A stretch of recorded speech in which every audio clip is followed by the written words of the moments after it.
ঘর জিনিসটা বড্ড আপন, তাই না বলুন? হোক না সেটা ফুটো টিনের কিংবা পাথর বসানো মার্বেলের।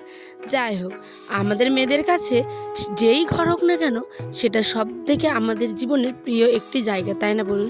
এখানে গোটা জীবনের সময়টা আমরা অনায়াসে পার করে দিই। এমনই একটা গল্প নিয়ে আমি উত্তর দিনাজপুর থেকে পায়েল হাজির হয়ে গেছি নতুন একটি সুন্দর ব্লগ নিয়ে বন্ধুরা। তো কী অবস্থা আমার প্রিয় পরিবার? আশা করছি যে যেখান থেকে দেখছেন ভালো আছেন, সুস্থ আছেন।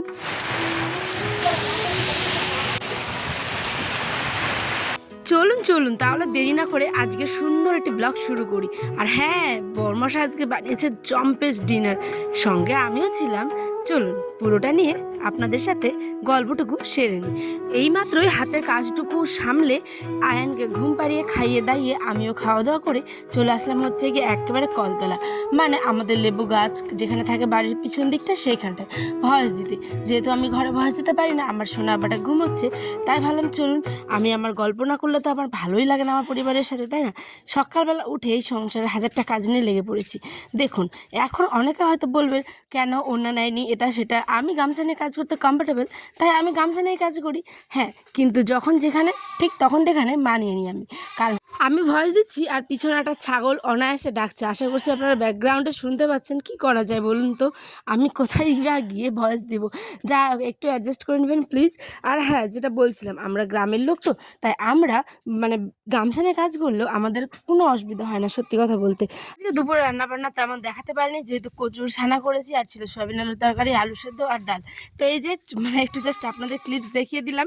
এখানে পিছনে ছাগলটা ডাকছে, কারণ হচ্ছে ওটাকে বেঁধে রাখা হয়েছে, নতুন আনা হয়েছে, তো সেই অন্য জায়গায় ছিল, অন্য জায়গায় এসেছে এখন, তো সেই কারণেই ডাকছে। তো যাই হোক, রান্নাবান্না দেখিয়ে দিলাম। এবার কিছু কাপড় ছিল, সেগুলোকে একটু মেলবো। তার আগে দেখি কাপড়গুলো রোদ উঠেছে খুব, একদম প্রচুর রোদ উঠেছে। ভোর একেবারে 5টা-6টার দিক থেকে আজকে প্রচুর রোদ্র, তাই আমি এখন কাপড়গুলোকে উল্টে দিচ্ছি। যেহেতু তারা এই বর্ষাকালে না, যখনই রোদ উঠবে দেখবেন যে কাপড়গুলোকে উল্টে পাল্টে শুকিয়ে নিতে হয়, কারণ কখন যে আবার বৃষ্টি আসবে।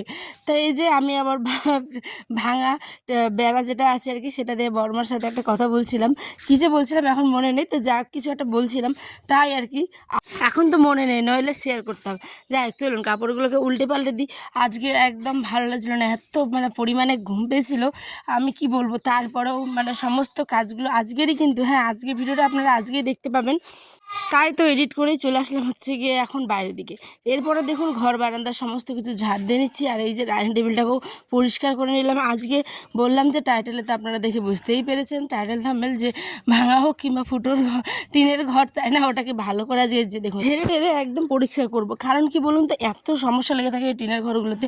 বেশিরভাগ ঝুল জমে গেলে দেখবেন যে অনেকটা একেবারে অনেকটা জায়গা জুড়ে হয়ে যায় আস্তে আস্তে করে, ঠিক আছে। তারপরে এই যে কিছু জায়গায় ফুটো থাকে, তখন জল পড়বে। তো আমাদের ঘরের টিনটা যেটা, সেটাতে ফুটো নেই, কিন্তু বারান্দার দিকে যেটা আছে সেটাই ছোটোখাটো একটা দুটো ফুটো আছে। তো বৃষ্টির যখন অতিরিক্ত বৃষ্টি হয় তখন 1-2 ফোঁটা করে জল পড়ে। তো এগুলো সমস্যা তো লেগেই থাকে। আর এই যে লাইটিংগুলো দিয়ে আরেক কাণ্ড হয়ে জানেন, কারণ ঝাড়তেই পারি না ঝুলটা, একেবারে এত অসুবিধা হচ্ছিল। তারপর বুদ্ধি খাটিয়ে এই যে এগুলোকে বিছানায় যে বালিশের চাদর টাদর, এগুলো না 2 দিনই হলো কেটেছি, তারপরেও এটাকে ঢাকা দিয়ে দিলাম ভালো করে। আর এই যে এখন আমি চলে যাব হচ্ছে বিছানার উপরে, ফ্যানটাকে ঝাড়তে হবে, তারপরে সানসেটটা অন্য একদিন ঝাড়তে হবে। আজকে যেহেতু হাতে সময় কম ছিল, তাই আজকে ঝাড়লাম না, আজকে বাকি কাজগুলো সেরে নিলাম, সেটাই একদিন করতে হবে। তো এদিকে দেখুন ফ্যানটাকে ভালো করে পরিষ্কার করলাম। তারপরে ও ফ্যানের উপরে ওই যে অনেকগুলো ঝুল জমে গেছিলো, যেগুলো দেখতে শুয়ে শুয়ে এত বাজে লাগছিলো, কল্পনাও করতে পারবে না। তো ভাঙা হোক বা রাজপ্রাসাদ, পরিষ্কার তো রাখতেই হবে, তাই না? আমাদের জীবনে আমাদের ঘরটুকু বরটুকু, আমাদের পরিবারটুকুই তো সমস্ত কিছু, তাই না? তো এখানটায় এই যে ভালো করে এইটুকু ঘর ঝেড়ে ঝেড়ে আয়ান কিন্তু খেলাধুলো করছে। ওই এখন বাইরে এত শান্ত হয়েছিল যে কি বলবো। ও কিন্তু নিশ্চিন্তে আজকে বাইরে খেলাধুলো করছে, আমি দিয়ে কাজটুকু মানে গুছিয়ে নিচ্ছি, ঠিক আছে। ছোটো যখন ছিল তখনও কিন্তু এরমটাই করতাম, যখন ঘুমিয়ে থাকতো তখন হাতে যে সমস্ত কাজগুলো ছিল, আমি না, আমার মতো নিশ্চয়ই আপনারাও করেন, তাই না? হাতের ছোটো বাচ্চা থাকলে তখন দেখবেন ঘুম পাড়িয়ে দিয়ে বাকি হাতের যে সমস্ত বাকি কাজগুলো থাকে সেগুলো গুছিয়ে গাছিয়ে নেওয়া, এটাই হচ্ছে গিয়ে একটা মায়ের কাজ। তখন নিজের রেস্ট না নিয়ে এই কাজগুলো, আর যখন রেস্ট নিতে যাবেন তখন দেখবেন ঠিক উঠে পড়েছে। তো এটাই হয়। যাই হোক, এরম করেই তো মানুষ করতে হয় প্রত্যেককে। হ্যাঁ, দেখুন এখানটায় পিছনে সোফাটার এত নোংরা হয়েছিল। আর বিশেষ করে নোংরা বলতে কি বলুন তো, এই যে টেবিলটা কাছে আয়ান দিনে 100 বার উঠবে আর ওইখান থেকে সমস্ত জিনিসগুলো সোফার নিচের দিকে ফেলবে। এটা হচ্ছে আর এক কাজ। তো দেখুন কতগুলো ধুলো বেরিয়েছে, দেখেছেন? ওষুধ থেকে শুরু করে ওর খেলনা, তারপরে মানে ক্লিপ টিলিপ, মানে যা যাবতীয় সমস্ত কিছু এক ঝুড়ি ওখান থেকে বেরিয়েছে জিনিস। তো কী আর করা যাবে, ওটাকেও আমি ভালো করে পরিষ্কার করলাম। ওই যে নিচে দেখছেন দূরে একটা খেলনা, আর এইদিকে আলনাটাকে দিয়ে দিয়েছিলাম শাড়ি ঢাকা, যেহেতু প্রচুর ধুলো। এইবার দেখুন আমি শুয়ে পড়বো এখানটায়, কারণ এত নোংরা ছিল। বক্স খাট তো, আর আমার ঘরটা যেহেতু অনেকটা ছোট, মানে এটা কিন্তু দুটো ঘর ভেঙে একটা ঘর করা আছে, তারপরেও ছোট জিনিসে ভরে আছে একদম। কি করা যাবে, ঘর যেহেতু আর নেই, একটা ঘর একটা বারান্দা, তাই এরমভাবে অ্যাডজাস্ট করেই থাকতে হয়। কিছু করার নেই, কষ্ট তো করতেই হবে। তখন আমি এখানে শুয়ে পড়ে ভালো করে একদম ঘরটাকে নিচের দিকে বারুন বা ঝাঁটা দিয়ে একদম ভালো করে ঝাড়বো। তার আগে ডাইনিং টেবিলটাকে সরিয়ে দিলাম। দেখুন ভিতরে কতগুলো বস্তা, মানে এগুলো বস্তা হচ্ছে গিয়ে আমাদের মানে যখন ফসল আসে তখন কাজে লাগে। তো এই বস্তাগুলোকেও ভালো করে বাইরে ঝেড়ে ঝেড়ে একটা একটা করে পরিষ্কার করবো। সমস্ত কিছু তো দেখাতে পারলে আর কি একটা ব্লগ অনেকটা বড় হয়ে যেত। এমনি 11 মিনিটের হয়ে গেছে অলরেডি। আজকে সত্যি কথা বলতে প্রথম মানে এত বড় 10 মিনিটের বেশি একটুখানি দিলাম ব্লগ, ঠিক আছে? নাহলে আমি খুব চেষ্টা করি হ্যাঁ 5 থেকে 6 মিনিটের ব্লগ দেওয়ার, কারণ আপনাদেরও নিশ্চয়ই ভালো লাগবে না, আমারও অত মানে এডিট করার তখন অসুবিধা হয় আর কি। তো সেই কারণে তো আজকে যেহেতু ভিডিও জমে পুরো একদম পুরো অনেক স্টোরেজ ভরে গেছে, তাই ভাবলাম চলুন একদম ক্লিয়ার করে দিই আজকে সমস্ত কিছু দিয়ে।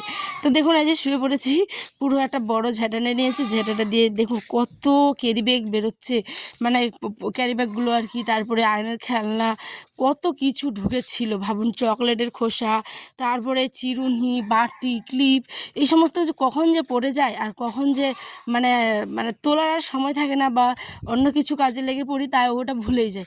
আজকে একদম সমস্ত কিছু বের করে তারপরে ঘরটাকে আবার মুছতে হলো, কারণ না মুছলে কি আর হাঁটা যায়। ডাইনিং টেবিলটা মুছতে হবে, আবার জগটা ধুয়েছি, গ্লাসটা ধুয়েছি, সমস্ত কিছু ধুয়েছি জানেন। তারপরে হচ্ছে গিয়ে বিছানার যে চাদরটা সেটাকেও ধুয়ে অন্য একটা ফ্রেশ বিছানার চাদর বিছিয়েছি।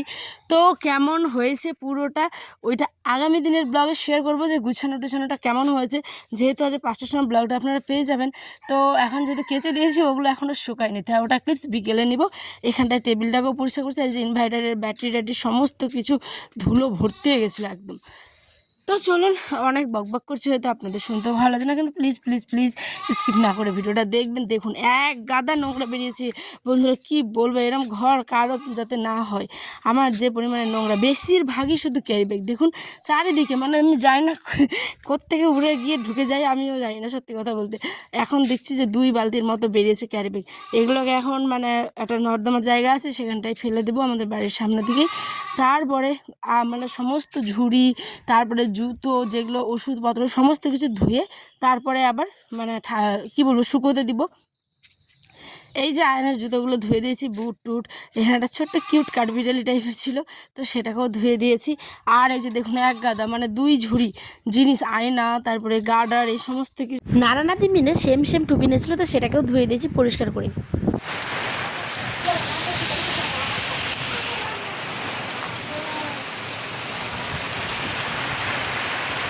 আর এরই মধ্যে চলে এসেছে বৃষ্টি। দেখলেন, বলেছিলাম না যে এই বৃষ্টি এই রোদ এইরকমই হচ্ছে।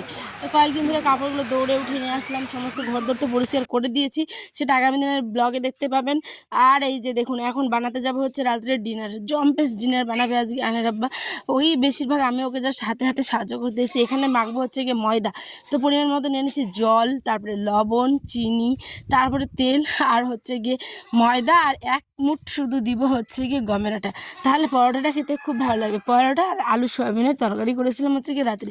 ভাত তো প্রতিদিনই খাই, তো রুটি না করে ভাবলাম যে পরোটাই করি, বৃষ্টিও পড়ছে, বেশ খেতেও ভালো করবে। আর আয়নকে খাইয়ে দিচ্ছি ভাত। তো দেখুন এখানে আমার মাখা কিন্তু কমপ্লিট। এখনও ছাগলটা কিন্তু ডাকছে, কি করবো বলুন, গ্রামে থাকে, এগুলো তো শুনতেই হবে।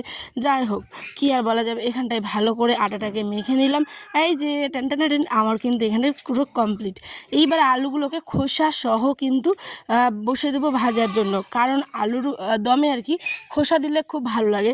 আর আমার কাছে অত মশলা ছিল না, বলতে 5 ফোড়নও শেষ হয়ে গেছিলো, তারপরে আরও যেগুলো মশলা লাগে অত কিছু না, ঘরোয়া সিম্পল হাতের কাছে যেগুলো ছিল সেগুলো দিয়েই বানিয়ে দিয়েছি। তো আলুটাকে এখানে লবণ হলুদ দিয়ে ভালো করে একটু ঝাঁকড়ে মানে মাখিয়ে নিয়েছি হাত না দিয়েই। হ্যাঁ, তারপরে তেলের মধ্যে দিয়ে দিলাম। এবার এগুলো ভাজা ভাজা হয়ে গেছে, তার মধ্যে কিন্তু সয়াবিনটাকেও এর মধ্যে আমি গরম জলে ডুবিয়ে রেখেছিলাম। এইবার সেটাকেও হলুদ লবণ দিয়ে একটু ভেজে নেব। তো রাত্রেবেলা আর বেশি কিছু করবো না, সিম্পল খাবার দাবার, বেশি কিছু আবার কি, এইটুকুই তো অনেক, বাবরে বাপ, দেখতে এইটুকু লাগছে, করতে অনেকটা সময় লাগছে। এখানে পেঁয়াজ কুচি, তারপর হচ্ছে গোটা ফল ছিল, আর ছিল তেজপাতা। গরম মানে তেলে দেওয়ার পরেই এই যে আমি লুচিগুলো এখানে বেলে মানে লুচি বলছি, সরি, পরোটাগুলো একটু বেলে দিচ্ছিলাম। আর আয়নের আবার তো ভেজে নিচ্ছিল। ওকে আমি অনেক কষ্ট করে বলেছি যে একটু দাও ভেজে, একবার বেলবো একবার ভাজবো, ওরমটা হয় না। আর অনেকগুলো যে বেলে একবারে ভাজবো, ওরমটাও হয় না। কারণ কি, পরোটাটা না শক্ত হয়ে যায়, ময়দা তো, মানে কেরম যেন এটা হয়ে যায়। যাই হোক, কি আর বলবো, চলুন কথা না বলে চটপট করে ভেজে নিই। এই যে দেখুন বড়মশাই, এদিকে কালো যে কড়াইটা, অনেকে হয়তো বলবেন কালো কেন, এটা হচ্ছে গিয়ে ইন্ডাকশানের কড়াই ছিল, ঠিক আছে, মানে ননস্টিক ছিল। তো সেটাকে না যে চুলোর মধ্যে রান্না করে আমার বিয়ের আগে এটা নষ্ট করে দিয়েছে। তো যে কারণে এটা এখন কড়াই হয়ে আছে। তো এখানটায় আমাদের 7-8খানা হয়েছিল, শাশুড়ি মাকে দিয়েছিলাম, ওরা খাওয়া দাওয়া করেছে, আমরাও খাওয়া দাওয়া করে নিয়েছি। এখন এই যে অলরেডি ভাজা হবে, তারপরেই খাওয়া দাওয়া করেছি, সেটাই বলতে চাইছিলাম। তো দেখুন আয়নার আবার মনোযোগ দিয়ে ভাজছে, আর ভিডিও করছি বলে ওই আবার লজ্জাও পাচ্ছে, বলছে ভিডিও করার কি দরকার। আমি বলছি কেন, আমার পরিবারকে আমি সমস্ত কিছু শেয়ার করি, এটাও শেয়ার করবো, তাই না? তো চলুন, আমাদের খাওয়া দাওয়া রেডি, এবার আমরা খাই। আর আপনাদের কেমন লাগলো অবশ্যই কিন্তু ব্লগটি কমেন্টে জানাবেন। অপেক্ষায় থাকলাম বন্ধুরা, আজ আসি, দেখা হবে অন্য একটি ব্লগে ঠিক 5টার সময়। ভালো থাকবেন, সুস্থ থাকবেন।